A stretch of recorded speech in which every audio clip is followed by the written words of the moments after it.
बिस्मिल्लाहिर्रहमानिर्रहीम अल्लाहुम्मा सल्लि अला मुहम्मद सल्लल्लाहु तआला अलैहि वसल्लम। अस्सलामु अलैकुम, वेलकम टू 365 डिग्रीज ऑन 365। गुज़िश्ता रात जब हम सोए थे तो हमें यह खौफ था कि सीज़ फायर की आखिरी रात है, ऐसा ना हो कि आने वाले रोज़ दोबारा जंग उसी तरह शुरू हो जाए और इंसानी जानों का ज़िया और नुकसान देखा जाए।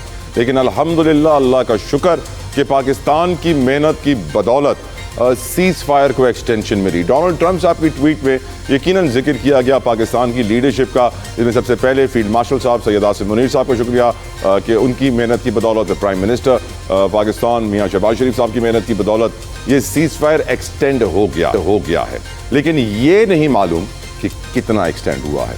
इस वक्त जो स्ट्रेट ऑफ हॉर्मोज़ की सूरत हाल है वो मैं आपको बताऊँ कि तस्नीम न्यूज़ एजेंसी ईरान से रिपोर्ट कर रही है कि ईरानी लीडरशिप आज भी मुज़ाकरात के लिए तैयार हो जाएगी अगर यूएस नेवी अपना ब्लॉकेट स्ट्रेट ऑफ हॉर्मोज़ का, जहां उन्होंने ईरान के पोर्ट से निकलने वाली सारी कश्तियों का निशाना बनाया हुआ है, उनको रोक रहे हैं, वो ख़त्म किया जाए।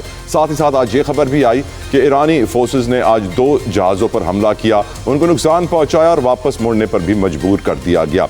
इसके अलावा हम ये भी जानते हैं कि वर्ल्ड इकॉनमी इस वक्त क्रम्बल्स में है, बड़ी मुश्किलात का शिकार है। दुनिया के बहुत सारे मुल्क हैं इंक्लूडिंग इंडिया, जहाँ पर गैस की किल्लत से बड़ी बड़ी इंडस्ट्रीज़ बंद हो गई हैं, बेरोज़गारी बढ़ रही है, खाना पकाने में लोगों को मुश्किलात का सामना है और गैस की शॉर्टेज तो पाकिस्तान को भी फेस करनी पड़ेगी अगर ये सूरत हाल चली।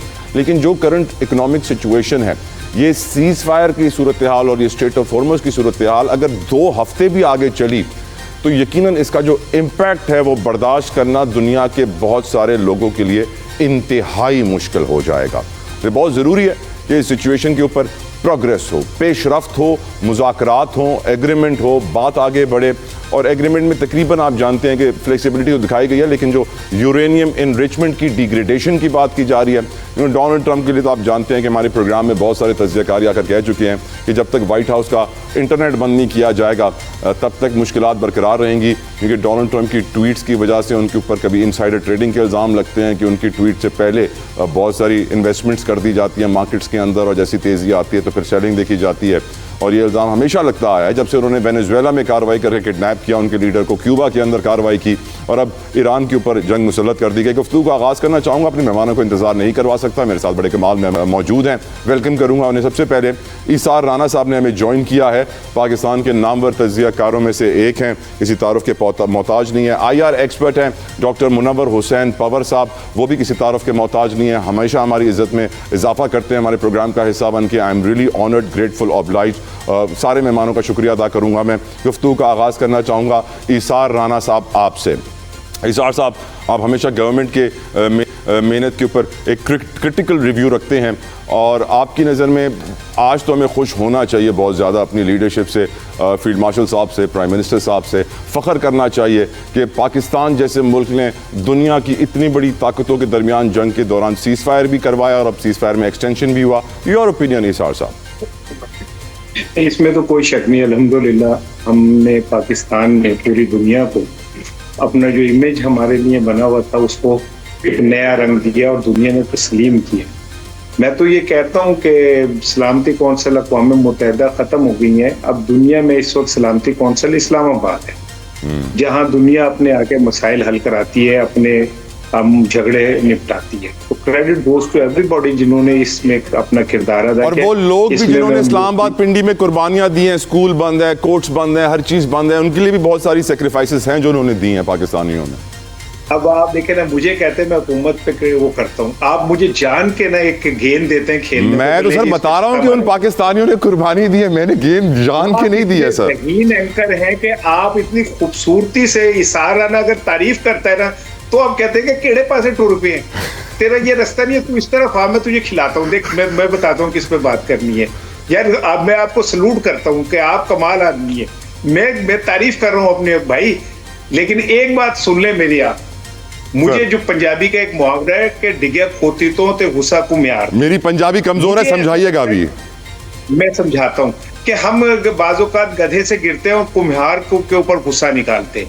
मुझे ऐसा लगता है कि ये मुज़ाकरात अगर खुदा ना खास्ता नाकाम हो गए तो पाकिस्तान के गले ना पड़ जाएं, क्योंकि अमेरिका ने फिर ये गुस्सा कहीं निकालना है। हम अमेरिका से बहुत सारे वादे करते हैं। नहीं, मैं आपको डॉक्टर साहब से भी पूछवाऊंगा, पाकिस्तान के लिए विन विन सिचुएशन है सर, मुज़ाकरात नाकाम हो या कामयाब हो, पाकिस्तान जीत गया है। मैं तो पाकिस्तान की फतह के साथ हूँ। अल्लाह पाकिस्तान को नजर बद से बचाए। लेकिन मैं एक तजियाकार हूँ, मुझे तो जो सामने नजर आता है मैं उसकी बात करता हूँ। ठीक है, आज ईरानी दबे दबे लफ्जों में ये कह रहे हैं कि अमेरिका ने टाइम एक्चुअली गेन किया है नए हमलों के लिए।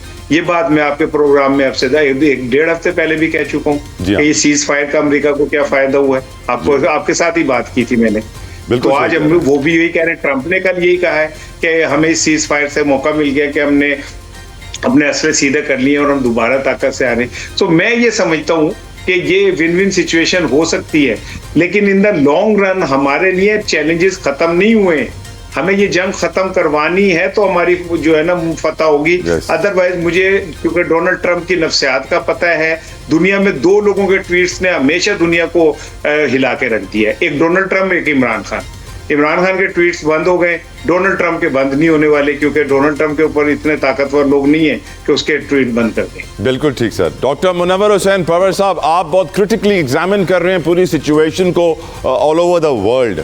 इस वक्त पाकिस्तान का मकाम, लेट्स स्टार्ट विद पाकिस्तान। आपकी नज़र में आज पाकिस्तान ने क्या इज्जत हासिल की, और जो बात हो रही थी विन विन सिचुएशन की, डॉक्टर साहब उस पर भी रोशनी डालिएगा। जतोई साहब, पहले तो बहुत शुक्रिया, आपने प्रोग्राम में मदऊ किया। आपको, आपके मेहमान को, आपकी पूरी टीम को, आपके देखने वालों को सलाम। देखें, ये पूरी दुनिया की जीत है, और ये अगर शिकस्त है तो वो भारत और इजराइल की शिकस्त है। जो वो नैरेटिव कंस्ट्रक्ट कर रहे थे, जो बयानियां बना रहे थे, ये उसकी शिकस्त है। जो उनकी 3D पॉलिसी थी, डेमोनाइजिंग, डिस्टेबलाइजिंग, डिट्रैकिंग पाकिस्तान और साउथ एशिया में जो ममालिक हैं और मुस्लिम दुनिया है, उसको किसी हद तक नाकामी हुई है।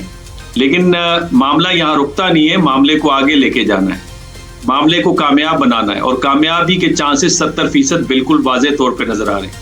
मिसाल के तौर पे जो यूनाइटेड नेशन के अंदर परमानेंट मेंबर एंड सफ़ीर हैं ईरान के, अमीर सईद इरवानी, उन्होंने इस बात की वजाहत की है कि अगर नेवल ब्लॉकेट हट जाता है और जो हॉस्टेजेस, जो क्रू मेंबर्स हैं 2 वेसल्स के ईरानी, वो अमेरिका रिलीज कर देता है, तो हम इस्लामाबाद में बातचीत के लिए आना चाहते हैं। ईरानी भी चाहते हैं बातचीत, अमेरिकन भी चाहते हैं बातचीत। अमेरिका के लिए तो हालात बड़े नाजुक हैं। मैं, अगर मुझे थोड़ा टाइम दे तो मैं सिर्फ मुख्तसरन सबको टच करूंगा। पहले ये कि अमेरिका, देखें, 2 बिल्डिंग ब्लॉक्स होते हैं पावर के, एक इकोनॉमी है, दूसरा मिलिट्री मसल्स है। मिलिट्री मसल्स की जो क्रेडिबिलिटी है वो बुरी तरह डेंट हुई है इस वॉर के अंदर, और यही वजह है कि जो पेंटागन के चीफ हैं जनरल डैन कैन, उनके हवाले से जो नई खबर आई है, लैरी जॉनसन ने उसका इंकशाफ किया है, जो 1980 की दहाई और 90 की दहाई में इंटेलिजेंस के एजेंसी के अंदर बड़ी अच्छी पोजीशन पे थे, स्टेट डिपार्टमेंट के अंदर भी उन्होंने काम किया, कि न्यूक्लियर बटन का मामला जो है उस पर जनरल डैन कैन ने मुखालफत की। जब इस जंग का आगाज हो रहा था तो प्रोफेशनल अंदाज से उन्होंने इसके कंसिक्वेंसेस की तरफ भी निशानदेही की थी। जेडी वेंस साहब ने भी की थी। इसके अलावा स्टेट डिपार्टमेंट परेशान है, पेंटागन के अंदर खामोश बगावत नजर आ रही है। अमेरिका की जो 20वीं सेंचुरी की जो वॉरफेयर है, इसमें नो डाउट उनके पास बहुत ही कमाल का फायर पावर है। 24 घंटे 48 घंटे में मेजर वॉर कहीं भी दुनिया के हिस्से में वो उसका आगाज कर सकते हैं। दूसरा मसला है इकोनॉमी। इकोनॉमी की कंडीशन ये है कि $40 ट्रिलियन का कर्जा है, 123% ऑफ जीडीपी बनता है, $6 बिलियन योमिया उसमें इजाफा हो रहा है। गैस की प्राइजेस के बारे में जो उनके सेक्रेटरी ऑफ टेरियरी है स्कॉट बेसेंट, उनका कहना है कि 2027 तक गैस की प्राइजेस ऊपर ही जाएगी, ये स्टेबल नहीं होंगी, और एन मुमकिन है पर गैलन जो है $5 तक ये मसला चला जाए। और फिर अमेरिका के जो इत्तेहादी हैं, यानी आप मार्क कार्ने को ले लीजिए, वो कहते हैं दहाइयों पर मुश्तमिल जो इंटीग्रेटेड डिफेंस सिस्टम है, या जो आयरन डोम के नमूने के ऊपर गोल्डन डोम बनाना था $40 बिलियन का, उससे हम पीछे हट रहे हैं। यूरोप इस वक्त डिमांड कर रहा है कि इजराइल के साथ जितनी भी ट्रीटीज हैं उसको तोड़ दिया जाए, सस्पेंड कर दिया जाए, एटलीस्ट सैंक्शन किया जाए। स्पेन तो कह रहा है सैंक्शन करें, डेनमार्क कह रहा है आइसोलेट करें ना। वियतनामीज, ताइवानीज जो है वो इस वक्त चाइना के साथ राब्ता कर रहे हैं। मिडल ईस्टर्न जो है वो अल्टरनेटिव सिक्योरिटी स्ट्रक्चर की बात कर रहे हैं। अब पता चल रहा है कि कतर भी आपके साथ डिफेंस एग्रीमेंट करने जा रहा है। और जो क्वाड है आपका, जो पाकिस्तान, सऊदी अरब, मिस्र और तुर्की का है, इसमें दूसरे ममालिक भी ख्वाहिशमंद हैं कि वो इसका हिस्सा बने। तो ओवरऑल जो सिचुएशन है वो अमेरिका की जंग लड़ने जैसी नहीं है। 53% जो रिपब्लिकन हैं वो जंग की मुखालफत कर रहे हैं, अमेरिका में 73% इसकी मुखालफत कर रहे हैं। तो कहने का मकसद हालात अमेरिका के लिए अच्छे नहीं है और खुद ईरान के लिए भी अच्छे नहीं है। अल जजीरा की रिपोर्ट के मुताबिक 270 बिलियन डॉलर से लेकर तकरीबन 1 ट्रिलियन डॉलर तक का उनको नुकसान हुआ है। तो जंग लड़ी जाती है इसलिए कि आप अपने अहदाफ का हुसूल करें। अब जो हदफ है उसके लिए जो आपने इंस्ट्रूमेंट इस्तेमाल किया है वॉर को, वो तो एक लिमिटेड टाइम के लिए होती है और वेल डिफाइंड गोल के लिए होती है। आपने बैठना तो टेबल के ऊपर ही है और टेबल पे मामलात को तय करना है। उसका माहौल पाकिस्तान ने बनाया है और यही वजह है कि इस वक्त अमेरिका में जो 2026 के इलेक्शंस की मीडिया एनालिसिस आ रही है उसमें for the first time in the history of America Pakistan का तस्करा हो रहा है कि पाकिस्तान स्टेबलाइजर है मिडिल ईस्ट में, मीना रीजन में, उसका होना वहां पे जरूरी है। और वो सजेस्ट कर रहे हैं अमेरिका को भी कि वो जो अपने माशी और तस्वीराती जो ताल्लुकात हैं और अलायंसेज हैं उसको रीमेक करे, नए अंदाज से आगे आए। वो विन विन सिचुएशन का जिक्र कर देंगे भाई, पाकिस्तान की विन विन सिचुएशन है कि नहीं? बिल्कुल पाकिस्तान की है, पाकिस्तान का कदोकाठ बड़ा है और ये तो ईरानी भी तस्लीम कर रहे हैं, अमेरिकन भी, और पूरी दुनिया भी आपको फोन कॉल कर रही है। लेकिन इसमें जरूरी ये है कि हमारे मीडिया के लोग और कुछ गवर्नमेंट ऑफिशियल्स को they have to be very careful while giving any statement, और उससे ये तासुर न जाए कि आपका टिल्ट है, बिकॉज जो मीडिएटर होता है उसे स्ट्रिक्टली न्यूट्रल होने की जरूरत होती है। तो मेरा ख्याल है दोनों पार्टीज का ट्रस्ट है, इसे हमने विन किया है और नतीजा जो भी निकले, ये जो क्रिस्टाइन फेयर है उनका कहना है नतीजा इस बातचीत का जो भी निकले, लेकिन पाकिस्तान ने तो अपने मौजूदा करके दिखा दिया है और सफारती और सियासी लिहाज पे उसका जो कदो काट है वो बुलंद हुआ है और पाकिस्तान इस वक्त सफारती कार्रवाइयों का मरकज है दुनिया में। और जिस तरह आपके मेहमान ने बजा तौर पे कहा कि ये काम तो अक़वाम मुत्तहिदा को करना चाहिए था, पाकिस्तान ने वो काम किया है, तो जिम्मेदारी है, चैलेंजेस भी बड़े हैं। मेरा ख्याल है इंडिया इजराइल खामोश नहीं बैठेंगे और वहां से जो बयानात आ रहे हैं कि ईरान से ज्यादा तुर्की और पाकिस्तान उनके लिए खतरा बन गए, तो we have to be bit careful. We have to be a bit careful. ये जो केयरफुल वाला वर्ड मुनव्वर साहब ने यूज़ किया, इसार साहब, इसको लेकर मैं आपकी तरफ आना चाहता हूँ कि हमें किन किन चीज़ों के हवाले से केयरफुल होना चाहिए। हम दुनिया के मसले तो हल कर रहे हैं पर हमारे अपने घर के अंदर ही बहुत सारे मसले हैं, आपकी राय क्या है इसके ऊपर? देखिए, इसमें कोई शक नहीं कि अल्लाह ताला ने हमें एक इज्जत दी और हमने उस सिचुएशन में बेहतरीन अंदाज में सिफारतकारी की, इसमें कोई दो राय नहीं है। और अल्हम्दुलिल्लाह आज पाकिस्तान दुनिया में माना जाता है कि हमने अमन के लिए बहुत काम किया, लेकिन क्या पाकिस्तान के अंदर भी ये बात मानी जाती है? क्या पाकिस्तानी भी इस बात से मुतमईन है? क्योंकि जब हम ही ना महके फिर साहेब तुम बाद सबा कहलाओ तो क्या, मैं तन्हा था मैं तन्हा हूं, तुम आओ तो क्या, ना आओ तो क्या। तो जब तक पाकिस्तानियों की जिंदगी के अंदर अमन नहीं आएगा, मैं समझता हूं कि ठीक है मौजे दरिया में पर बैरून दरिया कुछ नहीं। पाकिस्तान में जब तक आप अमन नहीं लाते, अमन से मुराद पाकिस्तान में ये नहीं है कि कोई लोग गने पकड़ के फिर रहे हैं, इस सियासी इस्तेकाम जब तक आप नहीं लाएंगे, जब तक आप पाकिस्तान के अंदर जो लोग हैं उनका ये यकीन बहाल नहीं करेंगे कि जो उनका वोट की हुर्मत है, जो उनकी पॉलिटिकल आज़ादियां हैं। आज एमनेस्टी इंटरनेशनल की रिपोर्ट पढ़ लें आप जो आई है, तो जब तक हम अपने अंदर पाकिस्तान की तरफ, मैं बिल्कुल क्रेडिट देता हूं पाकिस्तान की क़यादत को जिन्होंने दुनिया के अंदर इतना अच्छा काम करके दिखाया, लेकिन ये अच्छा काम अगर हम ईरान को और अमेरिका को आमने सामने बिठा सकते हैं, जिन्होंने ईरान के 270 बिलियन डॉलर की इकोनॉमी तबाह कर दी बमबारी से, जिन्होंने वहां उनके सबसे मोहतरम कायद को शहीद कर दिया, जिन्होंने उनके साइंसदानों को शहीद कर दिया, उनके 150 से ज्यादा बच्चियों को स्कूल में शहीद कर दिया, उन्हें हम एक टेबल पे बिठा सकते हैं, तो हम आपस में क्यों नहीं बैठ सकते? आपस में ऐसा क्या हो गया है कि हम एक दूसरे को अपने बैठ के मामलात को हल नहीं कर सकते? ये कब तक ये जो अदम इस्तेकाम है ये हम बर्दाश्त करेंगे? कब तक हम इस तरह लेके चलेंगे? मैं एग्री करता हूँ, तो हमें कि सियासी अदम इस्तेकाम, मुआशी अदम इस्तेकाम खत्म होना चाहिए। अगर हम दुनिया के मसले हल कर सकते हैं तो अपने घर के मसले क्यों नहीं हल कर पा रहे हैं? दुनिया के बहुत सारे मुल्क ऐसे हैं जिनकी ख्वाहिश है कि जंगें बढ़ें।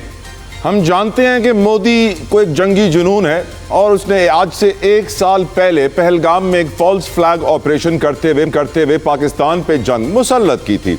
जिसका उसे मुंह तोड़ जवाब बुनियानुल मरसूस और मार्काए हक में मिला। एट द सेम टाइम हम ये भी जानते हैं कि दुनिया की सुपर पावर्स का जो डिफेंस बजट है, फॉर एग्जाम्पल अमेरिका, तजवीज़ ये पेश की गई है कि अगले साल अमेरिका का दिफाई बजट 1500 अरब डॉलर 1.5 ट्रिलियन डॉलर्स होगा।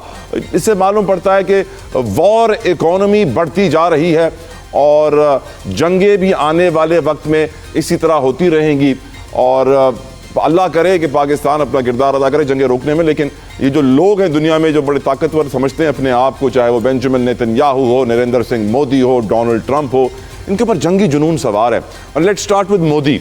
मुनव्वर हुसैन पवर साहब, मोदी की करंट सिचुएशन, पहलगाम को 1 साल हो गया, क्या इंडिया ने कोई सबक सीखा या नहीं, या फिर एक और सबक उनको सिखाना पड़ेगा? पवर साहब, you will start sir. Modi की जो हुकूमत है वो एक मजहबी मंत्रा के ऊपर है जिसे हिंदुत्वा कहते हैं, और मैं इसकी जो लेटेस्ट फॉर्म है वो मुदित्वा है। हिंदुत्वा तो अटल बिहारी वाजपेयी के वक्त में भी था, लेकिन उसके अंदर एलिमेंट ऑफ रैशनैलिटी था।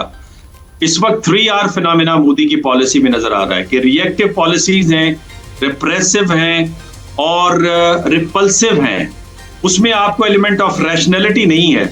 और एन हिंदुत्वा मैकियावेलियन जोशवाइट्स जो फिलॉसफी है उसके मुताबिक है। कनिंग डिप्लोमेसी नजर आती है, रिप्रेशन नजर आता है, इमोरल यूज ऑफ पावर आपको नजर आता है, डिसेप्शन नजर आता है।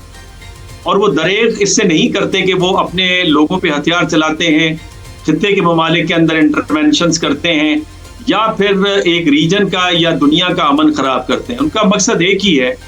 बदकिस्मती से जो वाशिंगटन डीसी में भी जो लोग बैठे हैं, जिसके बारे में जॉन मिरशाइवर कहता है कि bunch of fools they are sitting in the White House, जो अपने ही पांवों पे खुद शूट कर रहे हैं।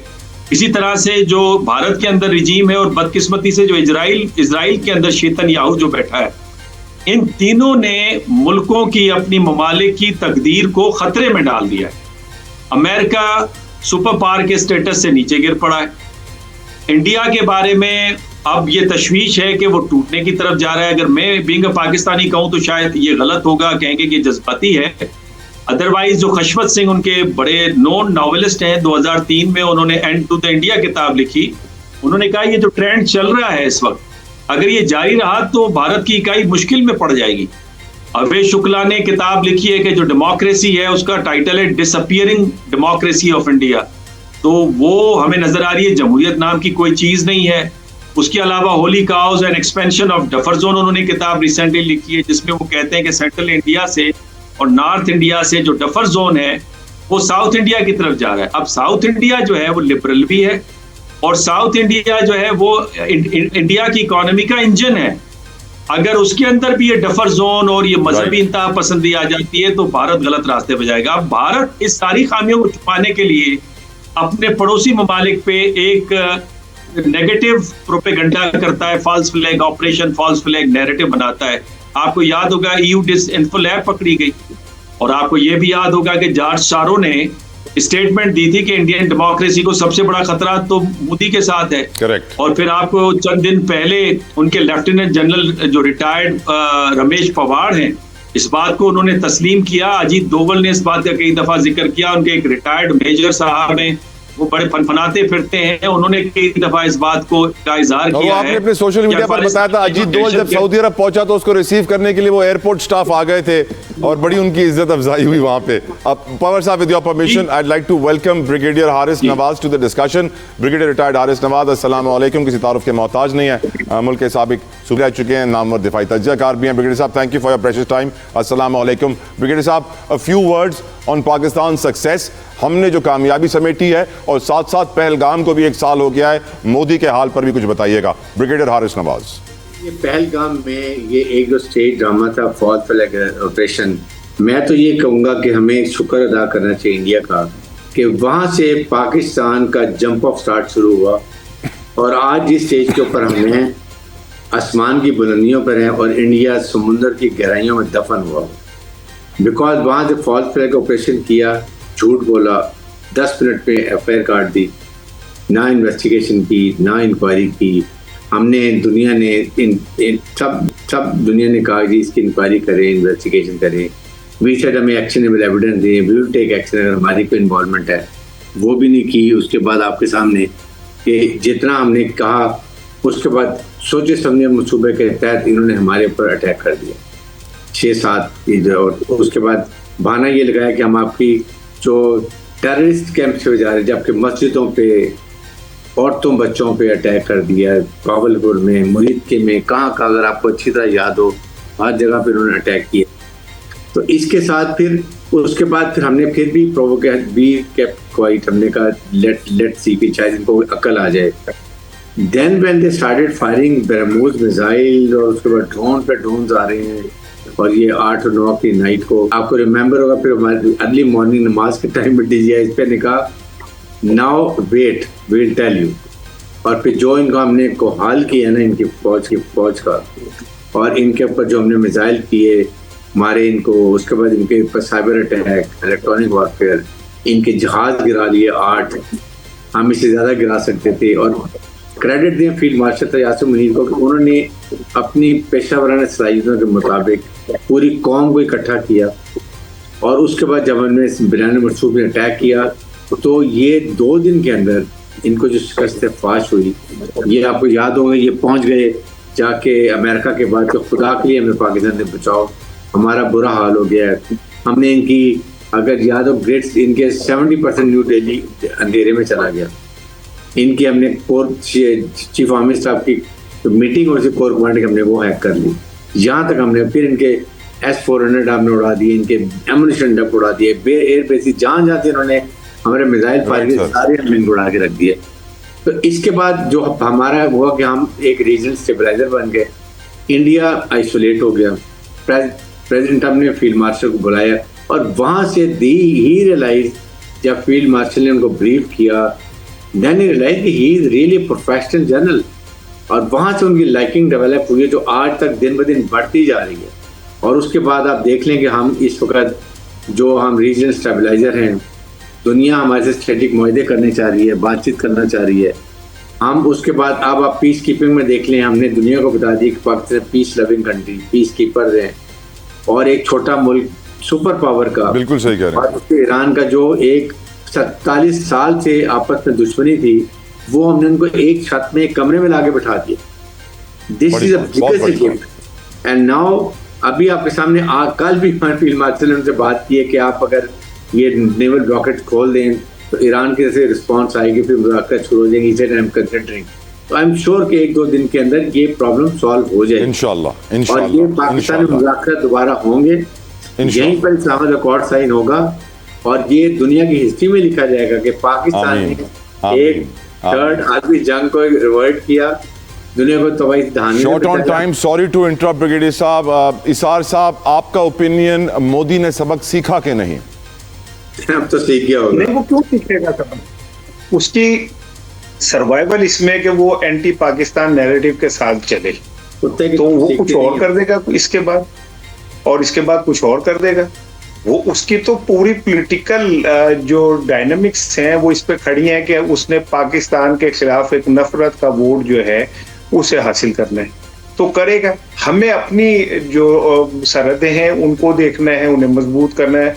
अल्हम्दुलिल्लाह इसमें कोई शक नहीं कि हमारे जो बहादुर अफवाज हैं उन्होंने आज तक पाकिस्तान की अपनी जानों की कुर्बानियां देके हिफाजत की है, और इसमें कोई शक नहीं। लेकिन मैं ये समझता हूँ कि भारत को बेहतरीन जवाब ये है कि हमारी पर कैपिटा इनकम बढ़े, उसके मुकाबले पे जाए, हमारा कौमी खजाना उसके मुकाबले पे जाए, हम मईशत में उनके से आगे जाएं, हम सकाफत में उनसे आगे जाएं, हम समाजत में उनसे आगे जाएं, हम जमहूरियत में उनसे आगे जाएं। खाली सरहदों पे जंग करने से फतह शिकस्त नहीं कौमों की जिंदगी बदलती, कौमों की जिंदगी बदलती है उनकी मनहसूल कौम तरक्की से।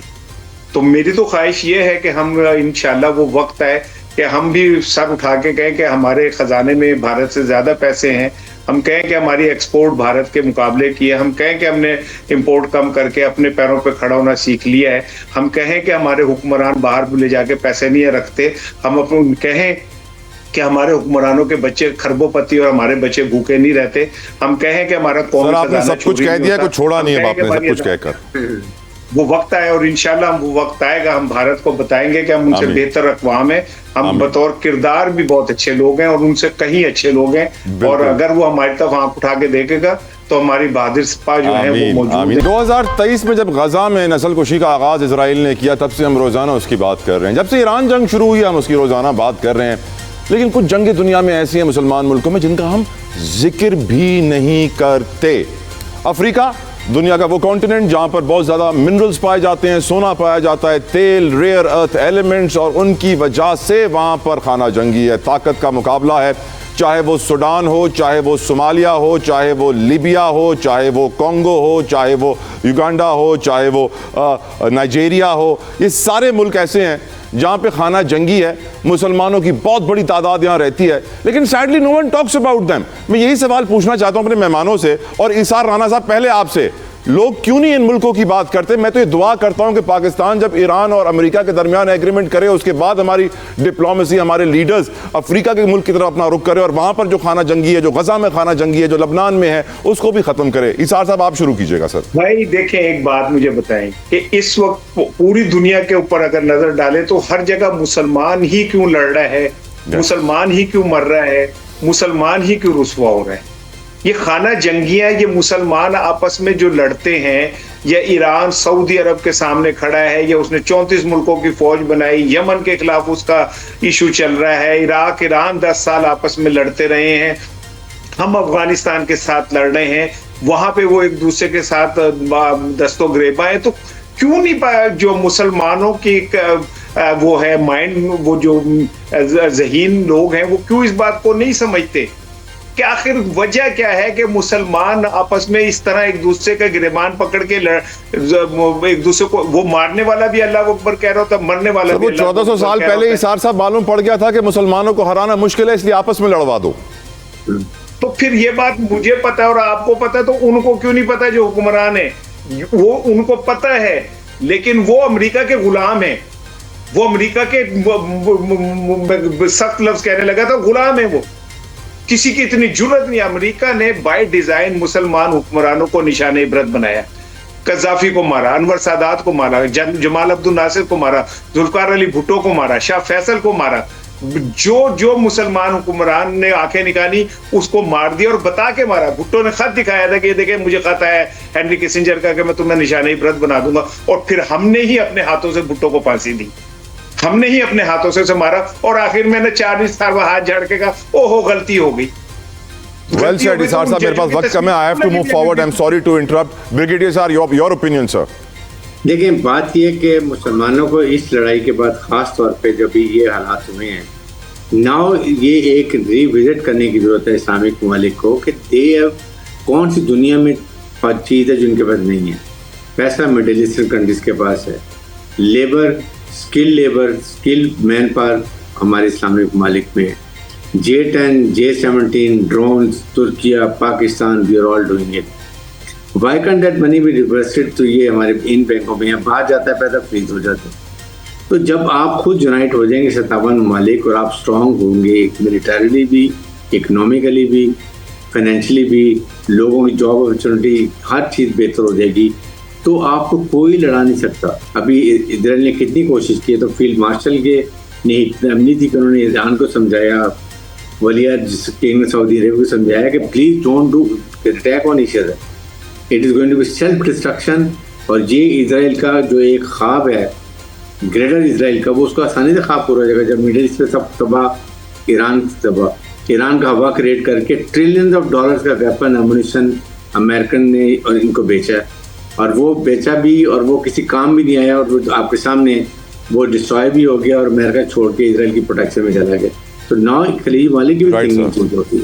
तो ये चीज़ों को देखने की जरूरत है। आई एम श्योर ये आप अगर विजिट कर लें, रिविजिट करें, तो बहुत चीज़ें बेहतर होंगी, और होंगी, रियलाइजेशन बहुत तेजी से इसके ऊपर होगी। डॉक्टर पवर, योर ओपिनियन, क्यों हम अफ्रीकन कंट्रीज में खाना जंगी को देखकर अनदेखा कर देते हैं? पहली बात ये कि अफ्रीका कभी भी सिग्निफिकेंट नहीं रहा किसी भी ग्रेट पावर के नक्शे के अंदर, और इवन जो मिडिल रेंज पावर है उनके नक्शे के ऊपर।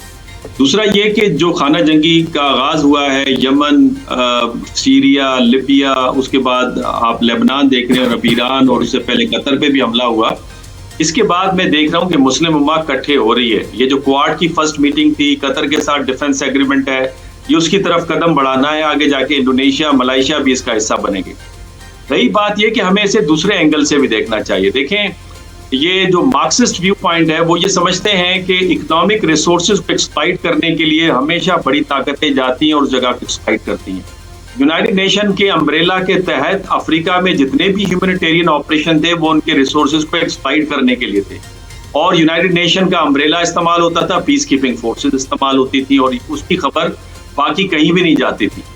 इसके अलावा आपको याद होगा ईस्ट इंडिया कंपनी का जो किरदार रहा इस पूरे सब कॉन्टिनेंट के अंदर, इवन उन्होंने ये अमेरिका जो आज नई दुनिया है इसे भी उन्होंने आबाद किया था। और फिर हमें यह भी पता है कि इस वक्त जो चाइना और अमेरिका है उन दोनों के दरमियान में अफ्रीका के रिसोर्सेज के ऊपर कंपटीशन चल रही है। तो अफ्रीका में जो अब मामला खुल के आ रहे हैं वो इसलिए आ रहे हैं कि एक से ज्यादा ताकतें वहां पे दिलचस्पी ले रहे हैं, और इसको मजहबी नुक्ता निगाह के अगर आप अलावा देखें तो वो चाहते हैं कि अफ्रीका इसी तरह फंसा रहे, जबकि चाइनीज वहां पे इंफ्रास्ट्रक्चर को डेवलप कर रहा है और एक अलग तरीके से अपने मफादात को हासिल कर रहा है।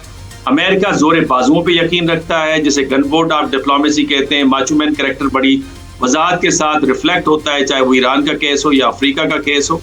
तो मैं ये समझता हूँ कि बुनियादी तौर पे अगर आप इसे देखें तो ये माशी मफादात की जंग है अफ्रीका के अंदर, लेकिन इन द ब्रॉडर कैनवास अगर आप देखें तो एक रियलाइजेशन आ रही है। आप देखें साउथ अफ्रीका का जो किरदार था गजा के ऊपर वो बड़ा नुमाया था, यानी किसी मुस्लिम दुनिया में से किसी एक मुल्क ने इंटरनेशनल क्रिमिनल कोर्ट के अंदर केस नहीं दाखिल करवाया, साउथ अफ्रीका ने दाखिल किया, जिसपे आपने देखा कि उनके प्रेसिडेंट को किस तरह रिसीव किया गया व्हाइट हाउस के अंदर। तो मेरा ख्याल है रियलाइजेशन आ रही है, बल्कि मैं तो इसको मुस्लिम उम्मा से ज्यादा ग्लोबल साउथ के कॉन्टेक्स्ट में देख रहा हूँ। वक्त आ गया है कि ग्लोबल साउथ अपने स्ट्रक्चर्स को बनाए, और ग्लोबल नॉर्थ की जो अजारादारी है जिसके बारे में हेडले बुल ने कहा था अपनी किताब एक्सपेंशन ऑफ यूरोपियन सोसाइटी में, कि जो इंटरनेशनल सोसाइटी आज मौजूद है ये यूरोप की सोसाइटी का अक्स है। तो अब वक्त आ गया है कि आप अपने स्ट्रक्चर्स बनाएं, चाहे वो सोशल हो, इकोनॉमिक है, पॉलिटिकल है, और जो सिक्योरिटी स्ट्रक्चर है, और वो रियलाइजेशन हम ग्लोबल साउथ के ममालिक में आ रही है। बहुत बहुत शुक्रिया डॉक्टर मुनव्वर हुसैन पंवर साहब, बहुत बहुत शुक्रिया ब्रिगेडियर रिटायर्ड हारिस नवाज साहब, बहुत बहुत शुक्रिया ईसार। तमाम मेहमानों का बेहद मशकूर, शुक्रगुजार उनके कीमती वक्त के लिए। प्रोग्राम का इख्तिताम इस दुआ पे करता हूँ कि या अल्लाह मुसलमानों के अंदर इत्तेहाद पैदा कर, ताकि दुनिया में जो मुसलमानों से लड़ रहे हैं उसका खात्मा हो सके। आप भी मेरे साथ कहिए आमीन। अल्लाह ताला हमारी दुआ कबूल करे। I will see you tomorrow. अपना ख्याल रखिएगा। अंटिल देन अल्लाह हाफ़िज़।